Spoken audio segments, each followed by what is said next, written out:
Welcome to the VIP with Ahmed Anush. I am Ahmed Anush. What is corporate training? How important it is? My guest today is Manoj Vinaya.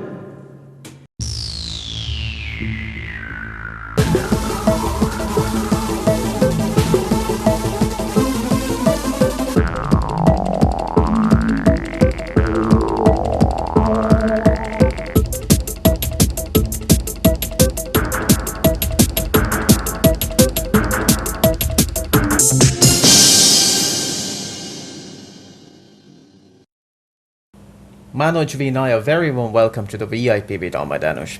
Thank you. Thank you so much. As a corporate trainer, what are the responsibilities? Well, being a trainer, it involves a lot of things that you've got to be mindful about.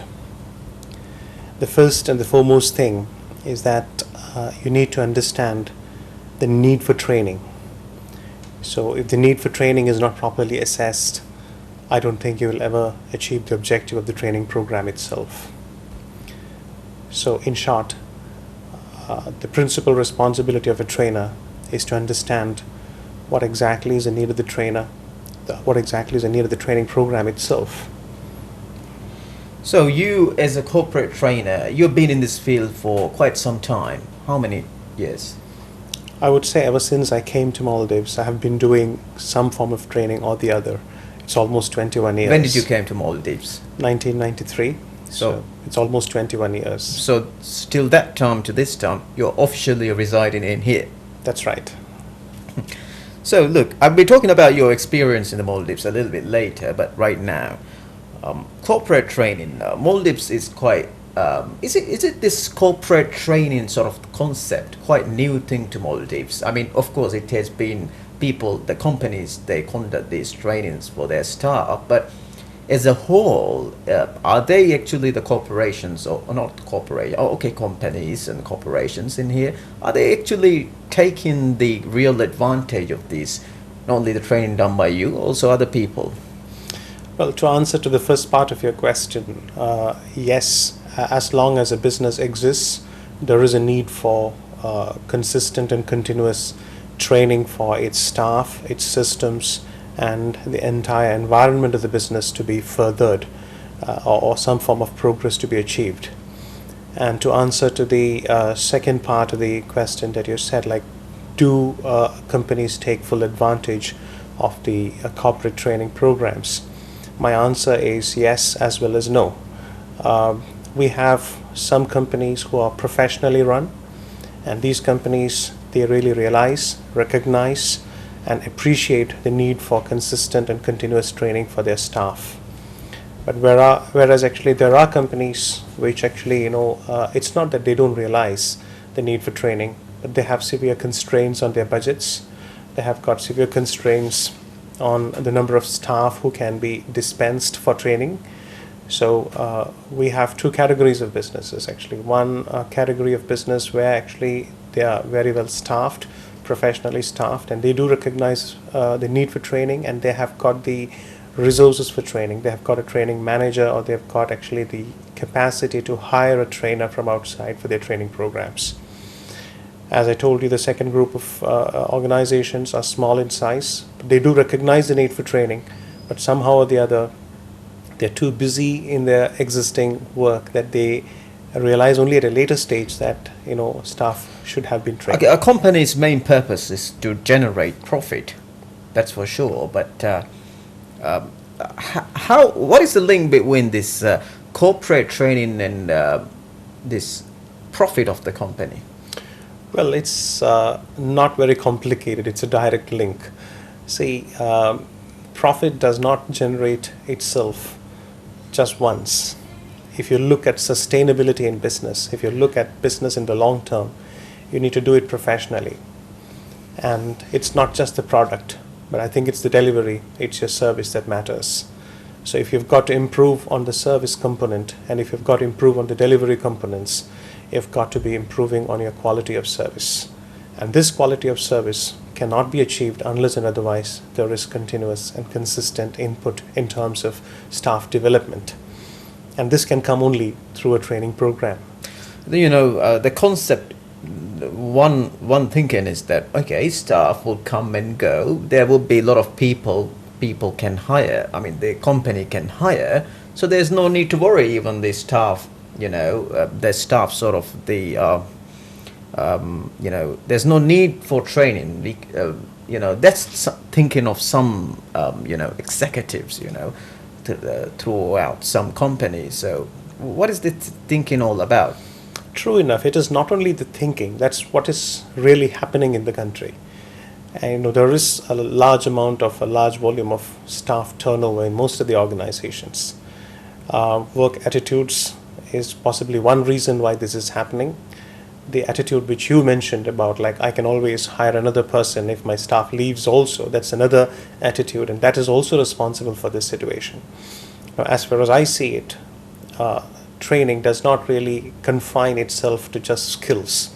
Training confines itself to skills, knowledge, and a whole lot of other attributes. And one principal attribute is your attitude itself. So if a person who is hired for customer service is not really screened properly for his or her personality, whether it really suits that particular kind of service attribute which is required by the organization, I would say the person would be wrongly hired. And that person either will not stay in the business or the boss will possibly terminate the person. This is very likely, and this has been happening. So the concept of, I can get the one if a staff leaves, I can get one. So that concept, you said, is very common in this country. Because of that, you think that would affect the profit?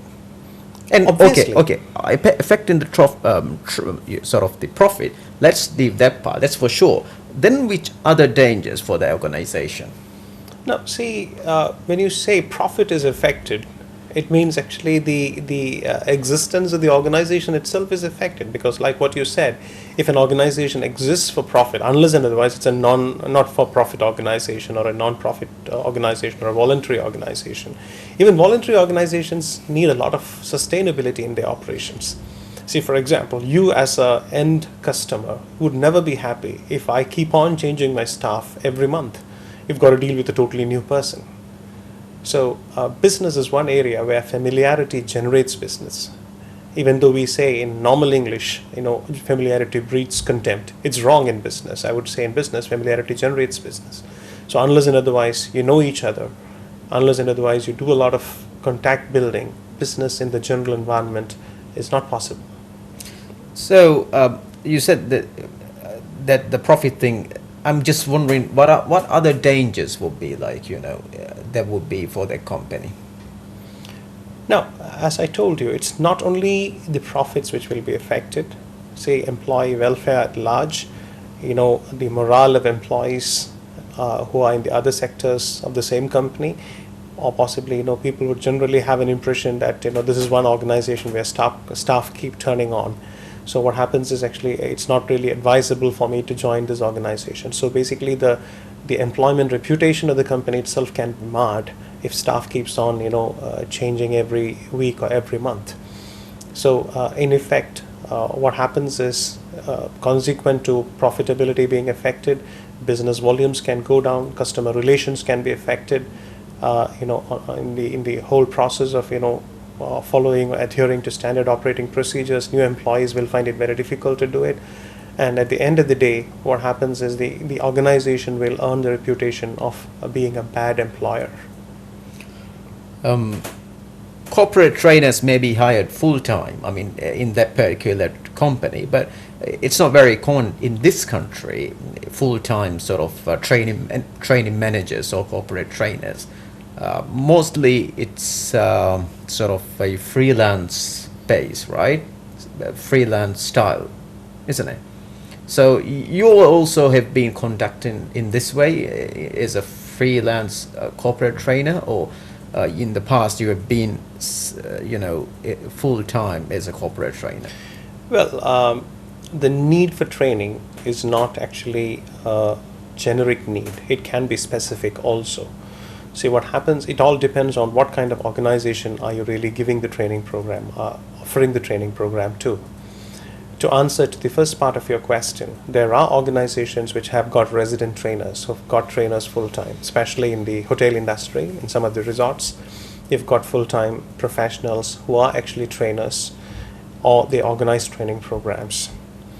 Well, yes, answering to the second part of your question, whether I do training as a part time business or a full time business. Well, as I told you, I personally recommend my own clients not to hire me always. The reason being, What do you mean by not to hire me always? that's basically because, see, for example, let me just take a very specific example. For a particular client, client X, I deliver a customer service program. This is probably a 3-day program, maybe a 10-hour program, sometimes actually a 1 full day program. Based on client needs, I do tailor it. And when I do this, I always advise them that they should really have another follow-up every 3 months. So the second intervention, I normally advise my clients not to hire me. The reason being, actually, trainees also need to get exposed to various versions of the same program. If I possibly go with the same ideology, with the same attitude, and the same concept of training, it may not be well received. So I normally advise them to hire a third trainer, possibly a second person who can really come in and approach the same issues from a different angle. So, and on the other side, there is something called monotony. The trainees may not be always interested to see the same old face, how much of a smart you are, how much of a, interesting the program can be. So corporate trainers, they work in different environments, finance, technology, health. So which area you've been mostly working? I concentrate mostly on the soft skills, which I believe is what is most needed in the Maldives. Mostly, I think I've done the maximum number of training programs on customer service. I do it on sales, team building, sometimes on communication skills, sometimes on stress management. And I even tailor workshops to the extent that how to manage difficult people sometimes, because everything is a skill in the office, and how to deal with your colleagues sometimes, and specific areas sometimes on project management, sometimes on financial aspects of projects, building up a project and things like that. So mostly on client requirements. Now, whatever I am not able to deliver because of my inability to do it, either because of time constraints or otherwise, I help them by actually hiring trainers from abroad. That's through your company. That's right. Yeah. How the sort of the skill that you mentioned a few moments ago, how to deal with difficult people, that's quite a difficult task. I know you won't be sharing the exact secret right now, but can you elaborate on that point a little bit? Well, it has got, it's been presented in a very nice way how to deal with different people, but it has got more to do with your communication skills, your attitude, and your interpersonal skills. Say, interpersonal skills can deal with basically person-to-person, communication aspects, person-to-person attitude aspects, as well as, the general tone of voice and things like that. See, as you may know, about 90% of mistakes or communication problems are created by the wrong tone of voice. Even among the most trusted colleagues, this can happen. So what happens is actually it's mostly the wrong attitude or the wrong tone of voice which creates, unhappiness among colleagues. And when we speak about customer service, I do a lot of focus on, internal customer care, because unless and otherwise staff of the organization support each other, they will not be able to support an outside person. This is basically what we believe in. And what do you think, in your experience in the past years, which skill the organization mostly need to improve? The first and foremost thing is actually the communication skills, attitudes, and I think for this I would always say I would advise the HR departments of organizations to hire the right people for the right jobs. mostly the wrong people are hired for the right jobs. See, there is no evaluation which is done, probably because Is that of because those particular people in those departments, they're not qualified, and their thinking and their mindset and their not only the qualification, their wisdom is not actually sufficient to be in that particular positions? two ways you can look at it. Number one, there is no vision for the company to hire quality people. And number two, sometimes when you try to be very qualitative, the management may not really like it. So, one way you look at it, see, as far as I believe, a proper HR manager or HR director should look at hiring people with suitable personality traits suited for particular jobs. For example, an introvert who is very withdrawn, who doesn't like talking, cannot be hired for a marketing job. He or she will be unsuitable for that post, which means frustration can build up on both sides, on the employer side and the employee side, within a very short span of time. And most often, these people will either quit the job before probation or they are fired before probation.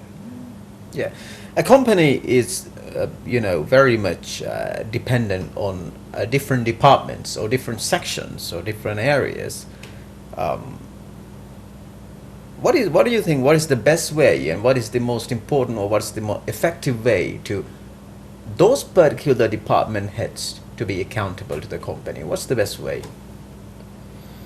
Well, accountability is a very dicey terminology. Different people have different interpretations of this.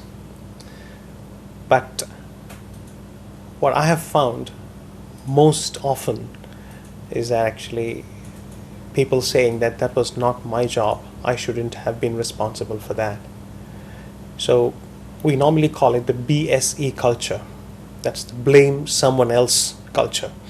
So we are so, indulged in that culture that everyone tries to focus on protecting their job, their area, and their staff sometimes. They always concentrate on putting the blame on someone else and take out basically whatever is their staff or whoever is their staff responsible for. When you say accountability, of course, it simply means, number one, accountability it cannot be really looked at independently of your responsibilities. See, accountability is being answerable for whatever you have done in the organization, which means if you have a sales target, you must be able to achieve it. You must be able to take adequate measures to achieve that sales target. But most often, we find actually sales heads giving reasons why the sales target cannot be achieved. But I don't think the management would be happy about it, because the management has fixed the sales target looking at the overheads, the cost of the business, or the cost of running the business. So if the sales target is not achieved, no matter whatever the reasons you give, the company goes on a minus. The most important asset throughout the company is their staff. How to value, in which way a staff should be really valued? I mean, how much that staff is really needed to the company? What's the procedure? Of course, in different organizations it is different, because it depends on the company's work. But generally, how should one calculate their value to the company? Well, if I refer to the typical Maldivian context, I must say there are various ways in which staff are, looked at. Number one is the number of years they serve the company. And this would largely depend on whether the management is able to accept the person's work, attitude, and culture, work culture. The same way, the employee is able to accept the management's vision and their principles of management. As you know, the labor law in the country, the employment law in the country, requires periodic evaluation of work performance. So at least once it needs to be done as per legal requirement. But I'm afraid, a lot of companies are still not doing this. Now, there is no hard and fast rule that you should do it only once. You can always do it twice or thrice. I would ideally advise companies to do a probation review, like at the end of their 2 or 3 months probation, do another one after 3 months, another one after 3 months, like which means there'll be at least a minimum of 4 reviews, and you take the average, because rewards can come in the form of salary increments or promotions only for consistent performance, not just because you have achieved the sales target 1 week or 1 month. And there is another perception. It is true that actually money is by far the chief motivator. Your salary is your principal motivator in your business, in your work. But most organizations do not understand that there can be hundreds of non-financial motivators, such as a person who has really worked and achieved the target can be given an additional day off. He can be possibly given a reward, such as going and staying in a resort with a family for a weekend. And there can be a lot of non-financial incentives where cash is not handed over to the employee, but what happens is employees are recognized or appreciated, or giving a pin or a token of appreciation to the employee. There can be hundreds of ways in which this can be done. But that's very, very uncommon in this country, isn't it? I wouldn't say it is uncommon, because there are organizations which But have, very few, isn't it? Yes, we have, which has got designated the employees for the year, employees for the month, and things like that. Most resorts have this, and I think it is kind of a practice in the resorts to have this. But in normal smaller organizations, yeah, I'm referring to companies in Malay. yes, smaller Yeah, organizations, it's not a very common practice. Now, I would say in smaller organizations, there isn't even a separate person for HR. HR, admin, and office, all the matters are looked after by one person. You don't even have a separate person hired for HR, no matter what the income stream is. Yeah. Your experience in the Maldives in the past, even now, is very much focused on business, right? You've got your own company in here, and also you conduct different, you do business through, throughout the, from your company. So what do you think about the Maldivian business environment? Of course, it's not Singapore. The ease of doing business in Singapore is very, very easy, to be honest, but you're not that very top at the list. So why did you came here and start doing business? Well, a good question. I did not come to the Maldives to do business. I actually originally came as a school teacher.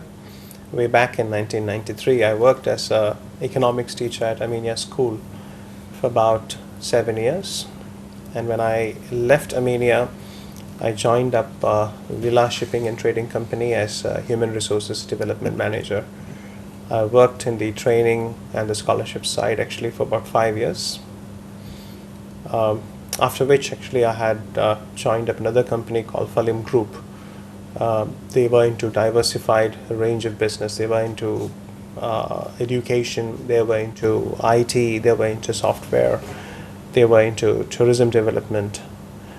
I worked as a group CEO for them for about 4 years. I'm one person who slipped into business because of the personal circumstances which surrounded me, because both my parents were very sick and I had a requirement to travel very frequently back to India. So I assumed that no employer will be willing to let me go once in every month to go back to my homeland. So there was no other choice other than to really do something on my own. And that compelled me to start off corporate training, something which I knew to start with. Your company, Neelamba Investments Private Limited, that's your company. Tell me about your company.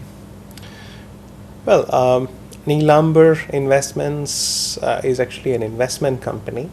It's actually a company which holds a lot of other small investments. Under the company, we have a student placement division called Overseas Education Consultants. We are venturing into the tourism business under the name of Clear Blue Skies Maldives, which we have very recently established.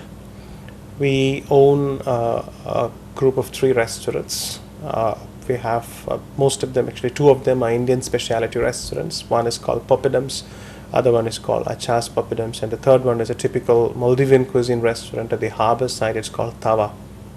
So we are into the food business, we are into the corporate training business, we are into the educational placement business, and occasionally we also try to provide requirements for some of our customers in terms of if they really need a good staff, we might help them hire a good staff. We might really help them join the interviews and select good staff for them. Sometimes one of our clients actually asks for a product from abroad. We try to get it for them as well. So you're doing a lot of stuff, throughout your company. Um, how do you want to expand it?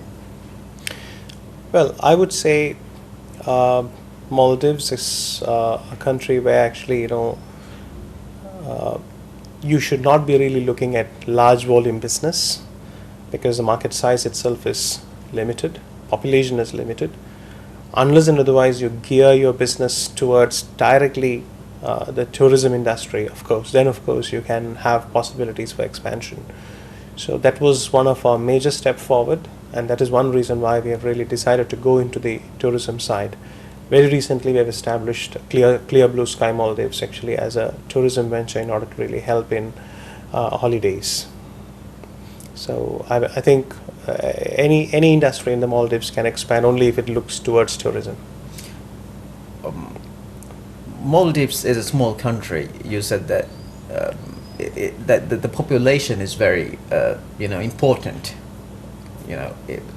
Because of such a small population, we cannot go that much a big business in here. But that's possible, but it's quite difficult. Tell me about the media business. How do you feel? Well, see, any business can grow only if there is market for that. Now, see, number one, when I came to Maldives, I think there was only one TV channel. We have got multiple TV channels now, and we've got viewerships actually competing with each other. We've got a lot of businesses like that which are related to media businesses also. We've got see, the biggest challenge for media businesses would be to hit the target market with the right kind of programs.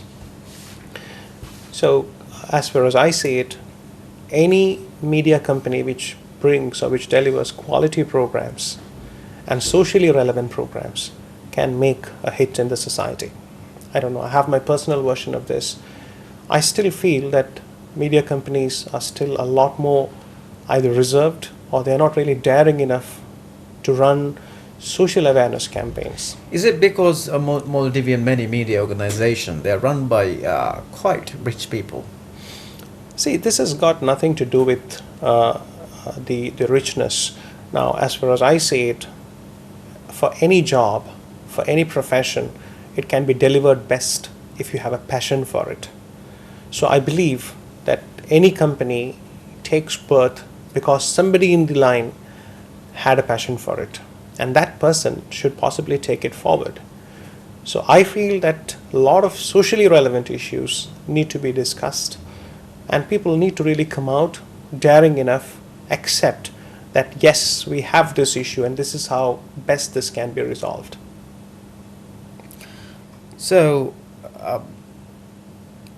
you've been in many businesses. That's what you're doing right now. Let me talk on you said that you operate from your company restaurants. Tell me about that. Well, being a person from India, I had this passion to provide good quality, authentic Indian cuisine to the Maldivian market. So we looked for space. Space, as you know, in Mali is very expensive, and I did not really have enough backup when you want to really start off. So from whatever little savings I had from my corporate trainings and all, actually we set up the company itself. Initially the company was located at the house where we were living, and we were looking for space, and we ended up getting the space called Poppadums actually from my ex-employer. Actually, they were owning the space. So once I got the space, we started off on a very humble beginning, I think in 2009. 2008 is when we registered the company. So we started the Poppadums actually in May 2009, if I can recall correctly. We started off as a very, very small joint, but then initially we had a lot of hiccups. We had ventilation problems. We had people coming in and saying, actually, it's very warm inside, even though there were air cons.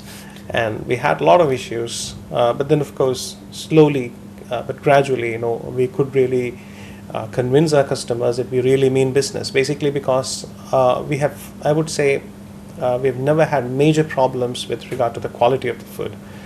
See, of course, people have complained on our service aspects, which I believe I must also accept. We have had issues with regard to customer relations, but then, of course, we have had, I would say, relatively very, very few issues on the quality of food. So we have always focused on providing quality food, and this helped us to really expand into the second outlet, which is slightly bigger, called Achas Papadums, actually, where we try to provide the Indian set menu meals, the typical thali meals with different varieties of curries and things like that. But nevertheless, we were also managing Tava, which is actually a Maldivian cuisine restaurant, actually, where we serve Maldivian breakfast, the shotis, the hedikas, and all these things, actually. That we've been running for the last 10 years. We've been managing that, actually. Very recently only we moved it on to our name. Do you often travel to your home country, India? I do, because I have my wife and kids back in Trivandrum. So they're in India? They are in India. So they officially reside in India? Actually, all of them are Maldivians. Actually, my wife is a Maldivian. Both my children are Maldivians. They're Maldivian passport holders, but they've got permanent residence. Basically, we call it the PIO card for my wife, and overseas citizens of India, actually, my children. Why they're in India? I mean, they're actually there. Well, to be very frank, I wanted them to be educated in India, and that's basically the principal reason why they are there. I wanted them to have a more complete education, probably because I did my studies there and I feel that I'm more confident that way. I thought they should also learn it that way. And what I believe always is that it's not money that is important. If you have knowledge, if you have the skills, you can always earn your money. India is such a big country, and its population is huge. And how can Maldives take benefit actually in a positive way? I believe it is already happening. Even though we say it's a different country, but I think people share common values, a lot of traits. Like, say, for example, Indian music is popular here, Indian movies are popular here. The same way, Maldivians are more or less actually like, Indian citizens back in India. See, if you look at Trivandrum, there are pockets where Maldivians stay in large numbers. And there are a lot of services which are centered and focused on these, Maldivian population there. And a lot of, hospitals are visited by Maldivians. I think it's like, even though you say it's a different country, it's more or less like the same populace moving this side and that side. Yeah, I meant that actually in a positive way. So India is actually changing, and it's developing in a very rapid pace. And do you think India, how much it would change in next about 50 years or 40 years? Well, the way things are going, I would say not sky is the limit, but sky is the starting point. Because for companies to develop, for a country to develop, I think, there is no limit. And there is excessive pressure, on the government, especially the newly taken up government. Actually, they have a lot of pressure to develop different sectors of the economy. I think there has been an excessive focus on preventing black money, developing businesses, providing infrastructure. But I think in the next 50 years, the major change which we are going to see is the change in the infrastructure systems in India. I'm sure India is going to go places. So have you really traveled throughout the in India in your life? I mean, Interesting question. yeah. An average Indian can hardly see India in its complete form. I have traveled to most of the major cities. I've been to New Delhi, I've been to Bangalore, I've been to Hyderabad, I've been to almost all the major cities. But if you ask me whether I've been to all the states, no. I mean, I don't think there will be any Indian who would have really gone to all the states or probably all the parts of the country. Perhaps not even our Prime Minister. What was your most interesting place that you visited throughout the India? Well, of course, being the country's capital, Delhi offers a lot of attraction. Of course, with its positives as well as negatives. I think what happens in the the busy cities is that there is a lot of things happening. So when things happen, you normally have a tendency to get carried away. It's true, you get the best of jobs there, you get the best exposure there, you get the best of facilities there. There's no doubt about it. It's just like why people come from the outer islands into Mali. The same effect is there when you go to a country's capital. If you get the chance to start a business in India, which sector, which area of business you would conduct there? I would ideally go on to the service side, especially the education side. Because as I told you, I have a passion for that. So I would certainly want to go into it, but it doesn't mean that it's minimizing my interest in the foodie side. Actually, like I'm very keen on starting something on the food business also. In India? Yes, I'm contemplating on that. In fact, actually, I've already started moving towards that because, as I told you, I travel very frequently, and I don't think I should waste my time when I'm back in India on holidays. So I would love to work almost all throughout the year. Yeah. You've been, as I've said, that you've been in Maldives for quite some time. Have you traveled throughout the Maldives? I've been to a lot of islands. I've been to Adu, I've been to Formulak, I've been to Kurudufushi. A lot of islands actually I've been to. But again, I've not really completely traveled across the Maldives. India is your country, home country. Is India? Indian entertainment industry is very huge. Bollywood, the film industry. So do you miss that industry because you're in here? But of course, with the technological advances, you can watch Bollywood movies in here. But still, you're not in that place. I mean, how do you react to that? Well, I think being away from home used to be a major challenge those days. Not anymore. With the advancement in communication and technology, anything that you miss can be recaptured, can be relived. This is what I believe. Oh yes, sometimes you could possibly miss a particular cricket match, which possibly would have been a lot of entertainment if you really see it live. But I think what you cannot make it. You've got to make yourself understand why I'm here. So I think I've got to make a choice. I always got the liberty to really leave it and go to attend anything that I want to. But it's largely a choice that I would make. Yeah. So in your young age, you lived in India, and then you came to Maldives, and Maldivian environment is very different. What's the most, as a foreigner, living in here? Is there anything that you're quite surprised to see? Not anymore. But what happened? Like I've got used to the lifestyle. I would say I'm more used to the Maldivian living style than the Indian style now. Probably, it's a very strange situation now. Like, see, when I go to India, normally my wife knows the roads better than me. And when my wife comes over here, I think I know people and roads better than her. So it's a strange kind of situation. But yes, to answer to your question, when I came in 1993, yes, it was very kind of a shock for me. In fact, I wanted to be very, very honest, I wanted to go back the next day. The reasons being this, number one, I was told that I should be, then it was known as a Southern Secondary School in Adu. I was told that my appointment is at that school, and then the seaplanes and airline connectivity was not there. So I was told that I should be traveling by a boat, which takes about 2.5 to 3 days. And I immediately called up my mother and I said, most probably, instead of going there day after tomorrow, you can see me back home. That's what I told. And yes, after I went for the interview at the Ministry of Education, and later on I was sent to Armenia School.